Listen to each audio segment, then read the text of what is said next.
One critical stakeholder in an election are the electorates. And if we dissect that further, you find women being very, very active in politics in terms of voting. What is the level of engagement, level of interactions with the women population as far as this election is concerned? And we've got with us in the studio a chieftain of the APC, a public affairs commentator, a woman leader, comrade Wayimi Omorogua. I hope I got that correctly. Yes, Good to have you here in the studio.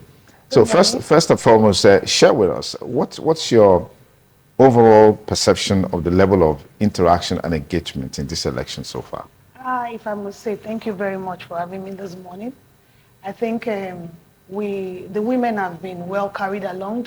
The APC national woman leader, she's been here.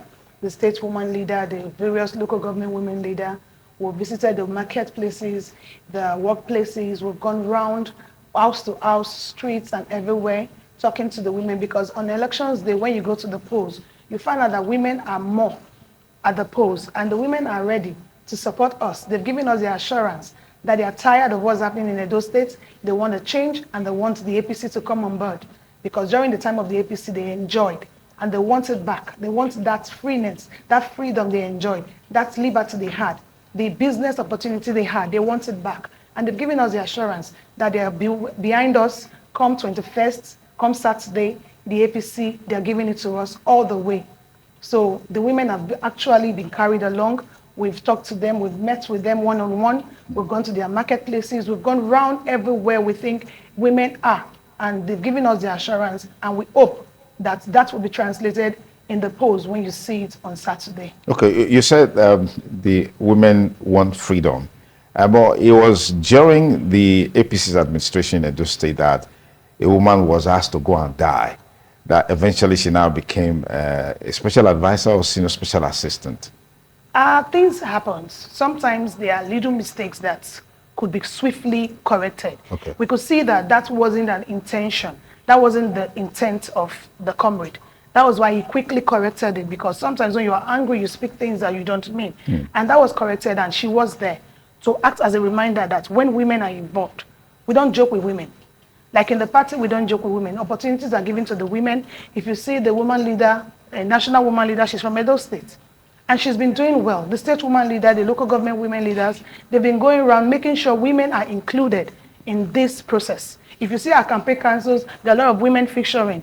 And a lot of things have been done, interacting with the women, taking care of their welfare, making sure that they follow every step of the way. The women are fully involved, and we are ready to take over Edo State. Why is it so difficult for women to support women? I said that because I know in this election, there's a female governorship candidate of a political party. Why is this so difficult? It's not really so difficult for women to support women, but I think there's time for everything. And once we are ready, we will come out. But I'm sure this is not the time for a woman to rule. The time is coming. When the time is right, women will come out, and they'll be given the full support that they want. I heard you saying that you talked about the national woman leader, state woman leader, LG women leaders engaging the people. You didn't talk about the candidate engaging the people. Is it that a disadvantage? No, the candidate has been engaging. If you've been following, you will see that the candidate has been engaging. But like I will also tell you, the candidate cannot be everywhere. He is just one. And there's a saying that women talk to women, women understand. You understand? There's a way I will talk to a fellow woman that a man will talk to a woman. She might not understand the man, because I am a woman. I know what the woman wants. I know what we feel. I know how to go about it, and let them know that we are there to speak for them. And let them know that their voices will be heard. And they've understood us, and they've given us the assurance. They've met, our candidates have spoken. He speaks with them. Once in a while, there was a time he visited the markets.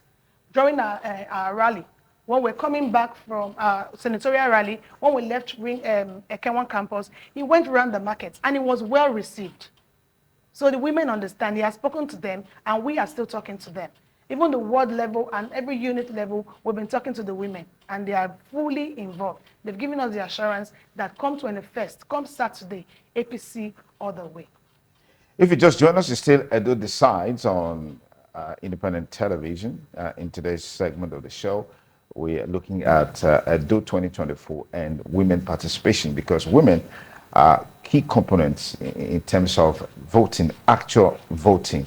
There have been concerns about security, and your principal, your candidate, was credited to saying it will provide insecurity. I don't know what you make of that in this election. He would never say he will provide insecurity. And if peradventure that was said, maybe it's a slip of tongue or something, but I'm not sure, because I know he's keen on security. Even while there were issues at the Eastern Central side, before he even became the senator, he provided them solution. He supported with vehicles and supported the local vigilantes to make sure sanity and security return back to the Eastern Central. So there's no way he will come on here and tell you, I'll provide you with insecurity. That's not part of his agenda. If you go through his 5 manifesto, you will see that security is top-notch. He's very, very concerned about the security, because where there's no security in the states, business will not strive. So he's very, very keen in security, and I would like to tell the people that come out en masse, there will be peace. This election is going to be very peaceful, because you can feel it in the air that people want a change. People want the APC. That's why the governor is going about saying he's going to be a do-or. That you that is supposed to be the chief security officer, protecting the life and property of your people, you're saying it's going to be a do-or-die. It's not going to be a do-or-die. This is going to be a very peaceful transition from the PDP to the APC. We have it now. It's us. And it's us. The concerns about security is the body language of the police. You saw a few days ago the IGP made a statement banning vigilantes in the state. Why now, before the election? Why now at the eve of the election? Why didn't he banning all this while, when the vigilantes have been giving security cover, supporting the police in policing our communities? He didn't ban it. He only said they shouldn't participate on the election day. That is strictly the work of the federal policing and the regular policing. They have enough personnel on ground. They have enough personnel. Going by what the governor is saying, threatening brimstone and fire, and he is the one who engaged the services of the persons, giving them arms and everything. So it's only natural that the IGP wants a free and fair ground for everybody, where nobody will be compromised or biased. The police are not partisans. They don't belong to political parties. They are there to ensure law and order. So I believe that not the vigilantes, local vigilantes not participating wouldn't change anything. It won't change anything at all, because we are assured of peace. The armies are there, the Nigerian police are there, and I think that's enough to take care of whatever it is that's going to happen on that day. Your party has been accused of planning to rig this election because it has featured an unpopular candidate. What do you have to say about that? When they say an unpopular candidate, I laugh. Because this is a man that was elected. If you check of all the candidates of every other political parties, our principal and his deputy are sitting and serving senator and House of Rep. Our deputy has come back twice. This is the second time he was re-elected. He unseated a sitting rep. So they are popular persons. The senator, Mondokweolo, won this Eastern Senatorial for the first time, the APC. So he's accepted. So if you tell me he's not popular, I wonder how they judge not being popular. Because they have never been tested in an election. But these ones have gone for an election, they've been elected, and you think that those that elected them for Senate and Rep will not elect them again to come and govern the state? So if you ask me who's the most popular, I believe my candidates are the most popular and accepted. So far, they've seen the handwriting on the wall. You feel it when you're winning, and you feel it when you're failing. They're feeling their failures. That's why they're crying out to find sympathy votes like he got the last time. There's no sympathy votes. This is reality. We want those that have been tested, proved, and have been ascertained that these persons are competent. This is a sitting senator and a sitting House of Rep member coming to tell you, I am ready to serve my people. We want to leave Abuja and come back to Edo State and serve and make the people's life better again. So trust me, come 21st, don't make any mistake. Go there with your full chest and confidence and give the APC the vote. There's a talk that even the responsibilities that they were given in Abuja, they have nothing to show for it. So what is now the motivation that they will be rewarded in this election? If you say there's nothing to show for it, I just gave you an example. Honorable Dennis came before and he was re-elected. If he did not perform well, I'm not sure they will bring him back. The senator, even before he became the senator, he has been taking care of his people, interacting with them, doing things that they want.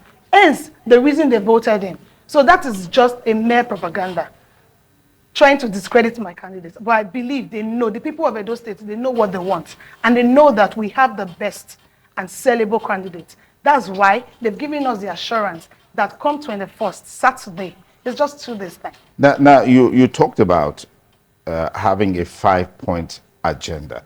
Where is this agenda? Is it hanging in the air or hanging on a tree? Is it in the form of a manifesto? Where is it? And what is the content of this agenda? The agenda is there. There's education, there's security, there's development. You see them. It's in form of manifesto. And all of that, if you've been following our campaign, you will hear them talk about it. And these things will come to implementation once they've been sworn in. After the winning, you start seeing it. It's not like the promises of MOU and all that. No, this is talk and do. You will see it, you will feel it. Because these persons have been proven over time to be trustworthy, and their words are their bond. Looking at the comment made by the Chief of Defense Staff, General Christopher Musa, saying they're in Edo State to provide a level playing field for everybody in terms of security cover. Is that reassuring enough? Very, very reassuring, because we have no fear. We don't have fear. We have belief that the people are with us. They are with us. We need a level playing ground where everybody can come out freely to vote. If you watch the statement of the governor, he's trying to instigate fear for people not to come out, because he already knows that the people are not with him.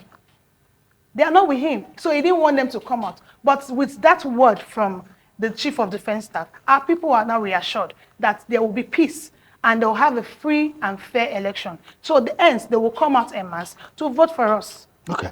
All right, Comrade Weyemi Omogiwa, thank you for coming on the program. Thank you for having me.